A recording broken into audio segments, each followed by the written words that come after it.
Assalamualaikum warahmatullahi taala wabarakatuh dan salam sejahtera. Hai, apa khabar murid-murid cikgu yang sedang menonton pengajaran cikgu pada hari ini? Okey, diharap murid-murid semua telah pun bersedia di hadapan komputer masing-masing. Saya perkenalkan diri, saya Cikgu Habibah binti Muhammad dari SK Muhammad Hijauhari yang akan bersama-sama kamu akan mengajar kamu pada hari ini Sains Tahun 5 Unit 2 Tajuk Manusia. Di dalam tajuk manusia ini, kita akan mempelajari sistem peredaran darah. Baiklah murid-murid sekalian, sebelum cikgu memulakan pembelajaran kita pada hari ini, ingin cikgu mengingatkan murid-murid sekalian supaya menjadikan buku teks sains sebagai rujukan utama masing-masing. Buku teks mengandungi bahan yang lengkap. Lebih elok jika buku teks sains tersebut, kamu baca dahulu sebelum memulakan sesuatu pembelajaran. Ya murid-murid? Baiklah, sekarang murid-murid semua bolehlah merujuk muka surat 28 sehingga 33 bagi tajuk kita pada hari ini. Baiklah, seterusnya mari kita lihat standard kandungan kita pada hari ini. Standard kandungan kita pada hari ini iaitu tentang sistem peredaran darah manusia. Ini ialah standard pembelajaran dan pada akhir pembelajaran kita nanti diharap murid-murid semua dapat memerihalkan fungsi bahagian utama yang terlibat dalam sistem peredaran darah manusia. Seterusnya boleh melakar laluan peredaran darah yang lebih oksigen dan laluan peredaran darah yang lebih karbon dioksida dalam tubuh manusia. Dan terakhir sekali boleh merumus kepentingan sistem peredaran darah kepada tubuh manusia. Bagi memulakan pembelajaran kita pada hari ini, cikgu ingin mengajak murid-murid sekalian untuk menonton tayangan video ini.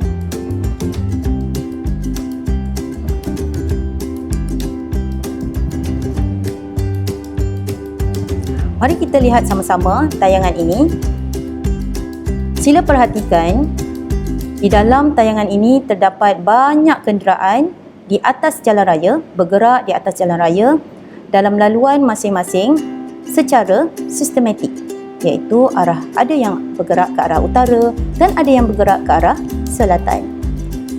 Kenderaan-kenderaan ini datangnya dari pelbagai bahagian ataupun datang dari pelbagai tempat dan juga membawa muatannya masing-masing.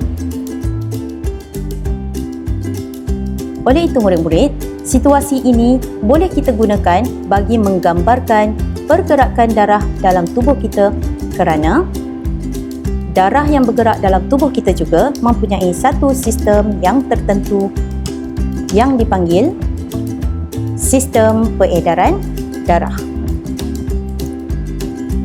Mari kita lihat gambar rajah ini.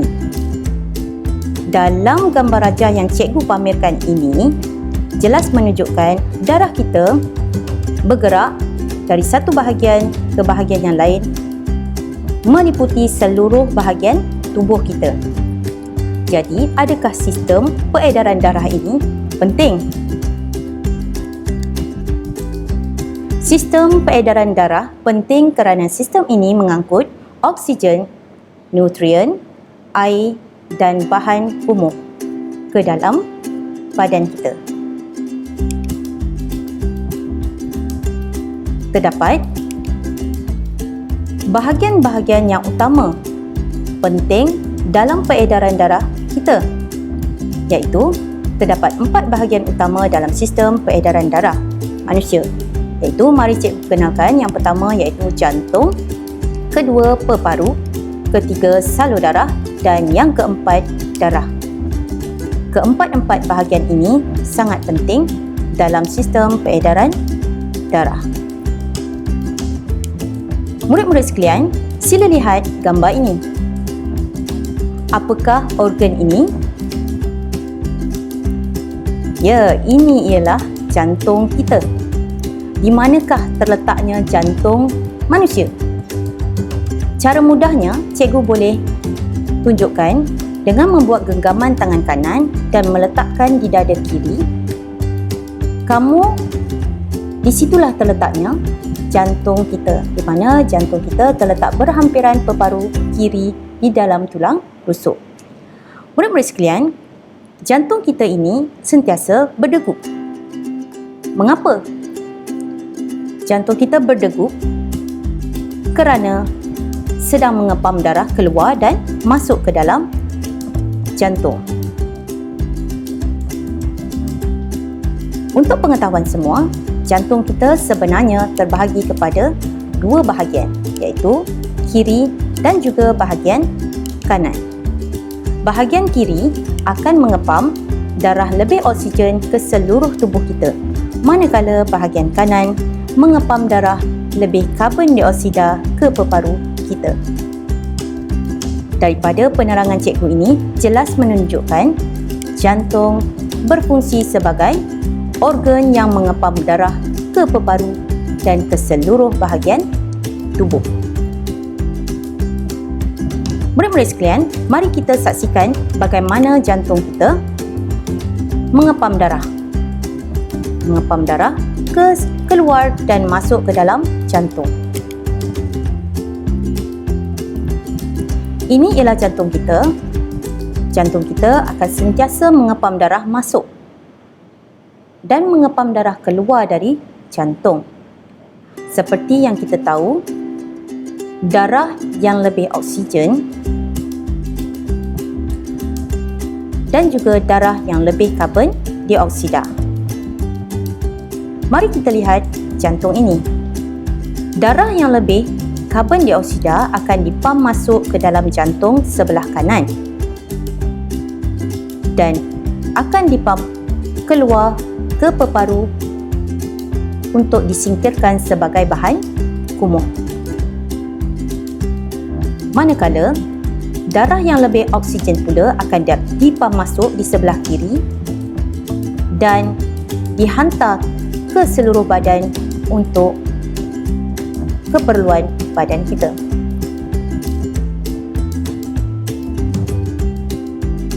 Begitulah fungsi jantung kita.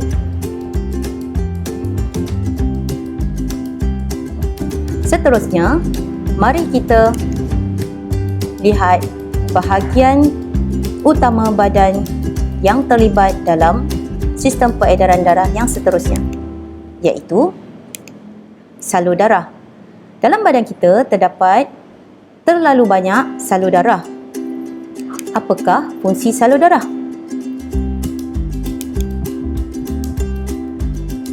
Ini ialah salur darah kita.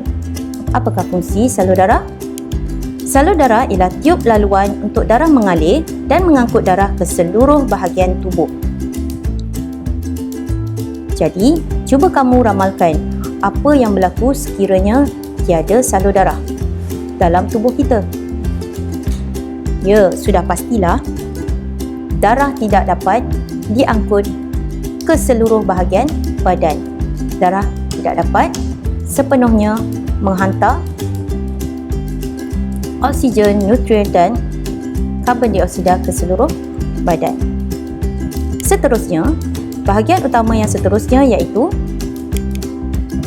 darah itu sendiri.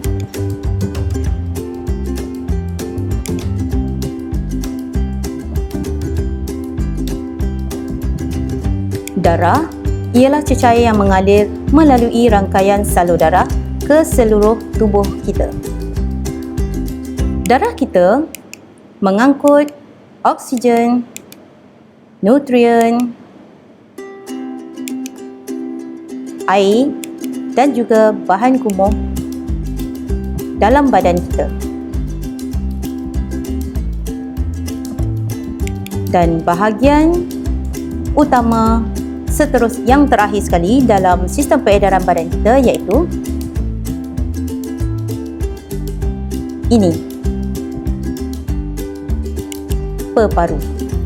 Cikgu yakin murid-murid tahun 5 telah pun tahu organ pernafasan ini, kan?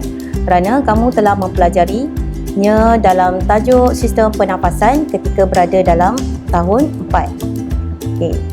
Apakah fungsi peparu?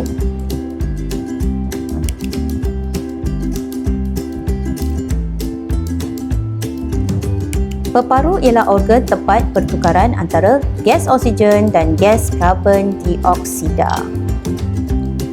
Itulah keempat-empat fungsi organ utama dalam peredaran badan kita. Sekarang mari kita lihat bagaimana darah kita bergerak dalam tubuh kita.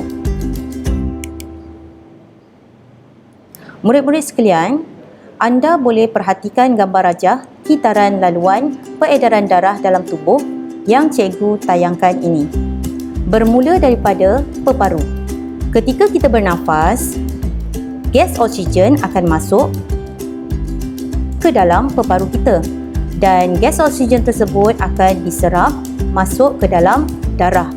Oleh itu, darah akan jadi lebih oksigen. Darah yang lebih oksigen ini akan dipam masuk ke dalam jantung sebelah kiri. Jantung kita pula akan mengepam darah yang lebih oksigen ini ke seluruh tubuh kita. Apabila tubuh kita menggunakan oksigen tersebut, oksigen akan ditukarkan kepada karbon dioksida sebagai bahan kumuh dan diserap di dalam darah. Ketika itu, darah kita menjadi darah yang lebih karbon dioksida. Dan darah lebih karbon dioksida ini akan dipam masuk ke dalam jantung dan seterusnya jantung akan mengepam ke dalam peparu kita. Begitulah seterusnya kitaran laluan peredaran darah yang berterusan di dalam tubuh kita.